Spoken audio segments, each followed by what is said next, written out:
Halo, selamat malam. Assalamualaikum, sahabat cahaya kehidupan semuanya. Salam sejahtera untuk Anda semua. Kembali di malam ini Anda mendengarkan suara saya di channel YouTube Cahaya Kehidupan di section catatan harian.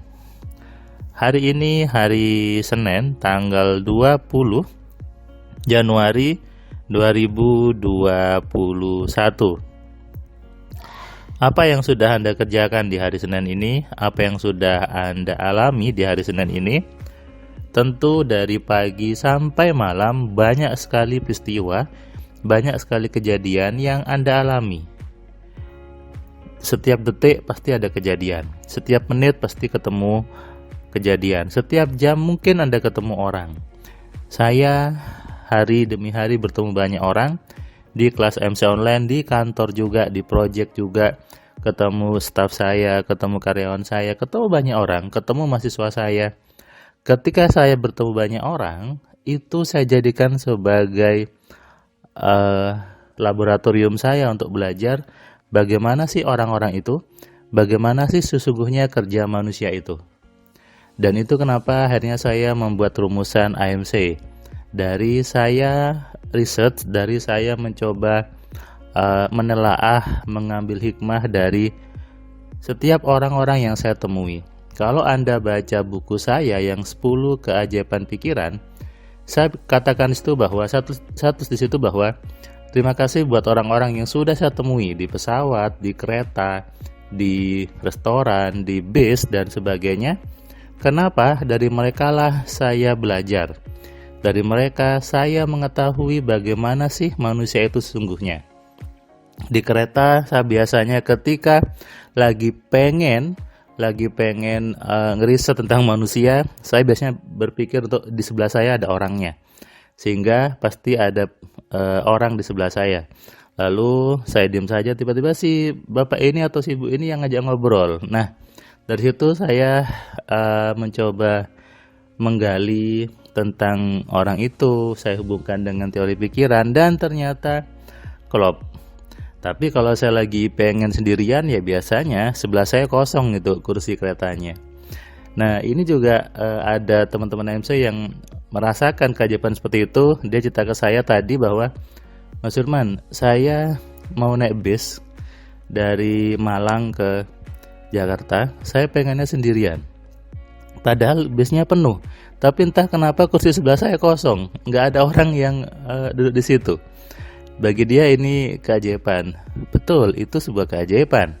Karena ketika semua kursi penuh, tentu pasti sebelahnya entah ada orang atau nggak ada orang. Tapi kenapa sepanjang jalan dari Malang sampai Jakarta, kursinya tetap kosong? Nah, ini adalah bukti bahwa setiap kejadian yang hadir di hidup kita adalah efek dari tarikan kita sendiri. Dan itu saya temui di banyak orang. Di berbagai jenis manusia yang saya temui di kelas AMC, di kantor, di perjalanan, dan di project, di semuanya pokoknya. Jadi ketika ada yang bertanya ke saya, Mas Firman dari mana referensi AMC-nya? Saya jawab dari pengalaman, dari riset saya, dan dari teori yang saya dapatkan di bangku perkuliahan. Saya kuliahnya di telekomunikasi, S2 juga di telekomunikasi. Apa hubungannya dengan dunia psikologi? Sangat erat hubungannya. Kenapa?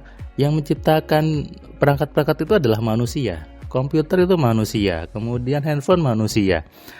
Dan tahukah Anda bahwa pendekatan dari handphone dan komputer itu meniru manusia sebetulnya.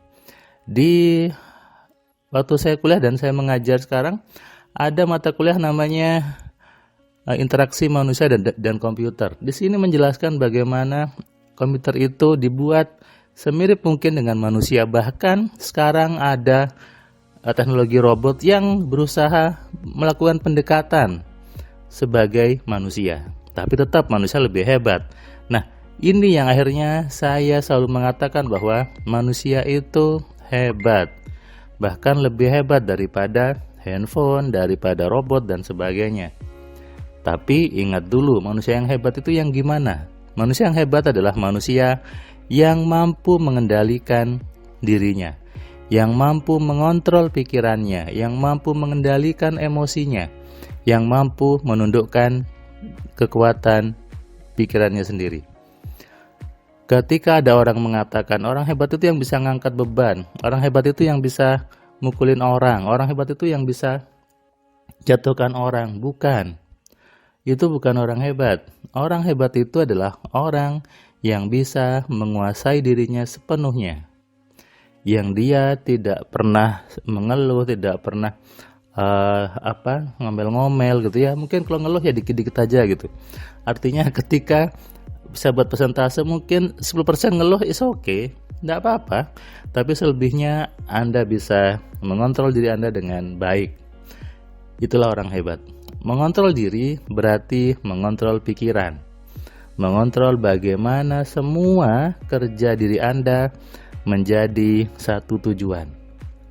Banyak orang terperangkap dengan makna orang hebat itu adalah bisa jatuhkan orang. Dulu ketika saya belajar ilmu tenaga dalam, saya merasa bahwa ketika saya bisa jatuhin orang, itu saya sakti, saya hebat.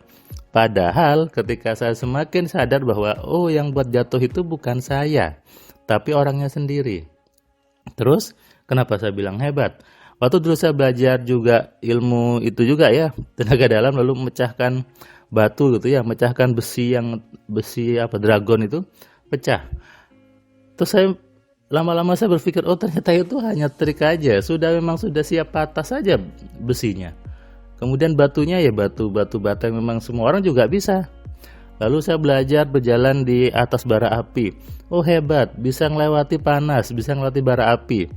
Lalu saya coba menganalisa, ternyata memang baranya tidak panas kalau kita berjalan terus, kalau berhenti baru panas. Berarti bukan sebuah kesaktian dong, bukan sebuah kehebatan. Lalu kenapa orang sibuk mencari hal seperti itu? Pengen kebal, pengen tidak mempan di bacok dan sebagainya.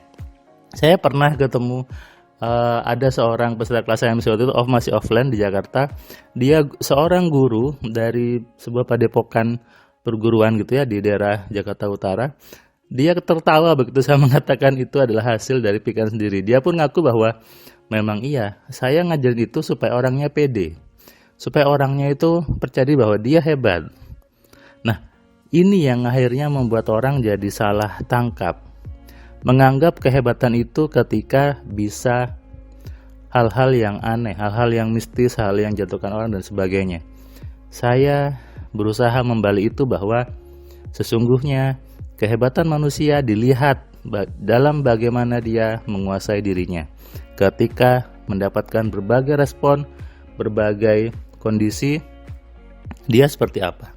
Apakah dia ikut marah-marah ataukah tetap kalem saja, tetap santai saja, tetap oles saja?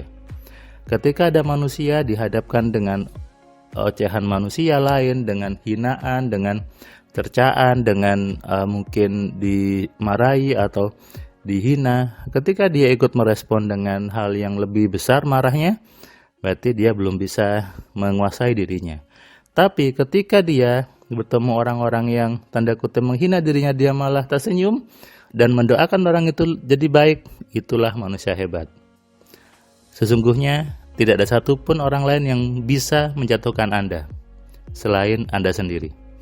Camkan ini ya, gak ada satu orang pun yang bisa meruntuhkan hidup Anda kecuali Anda sendiri.